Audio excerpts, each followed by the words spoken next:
America legend Venus Williams 5 ఏళ్ల తర్వాత Australia ఓపెన్లో బరిలోకి దిగబోతున్నారు. జనవరి 18 నుంచి మెల్బోర్న్లో జరగనున్న ఈ టోర్నీ కోసం ఆమెకు ఇప్పటికే వైల్డ్ కార్డ్ ఎంట్రీ లభించింది. ఇక తన పునరాగమనంపై స్పందించారు వీనస్. ఆస్ట్రేలియా ఓపెన్ ద్వారా రీ ఎంట్రీ ఇవ్వడం సంతోషంగా ఉందని, ఇక్కడ తనకు ఎన్నో జ్ఞాపకాలు ఉన్నాయని అన్నారు వీనస్ విలియమ్స్. 1998లో ఈ టోర్నమెంట్లో ఆమె అరంగేట్రం చేశారు. ఈ టోర్నీలో 2 సార్లు సింగిల్స్లో ఫైనల్కు చేరిన వీనస్ 2003, 2017లో తన చెల్లెలు సెరీనా విలియమ్స్ చేతిలో ఓడి రన్నరప్గా నిలిచారు. అమెరికా లెజెండ్ వీనస్ విలియమ్స్ 5 ఏళ్ల తర్వాత ఆస్ట్రేలియా ఓపెన్లో బరిలోకి దిగబోతున్నారు.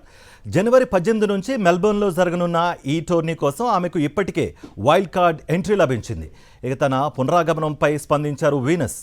ఆస్ట్రేలియా ఓపెన్ ద్వారా రీ ఎంట్రీ ఇవ్వడం సంతోషంగా ఉందని, ఇక్కడ తనకు ఎన్నో జ్ఞాపకాలు ఉన్నాయని అన్నారు వీనస్ విలియమ్స్.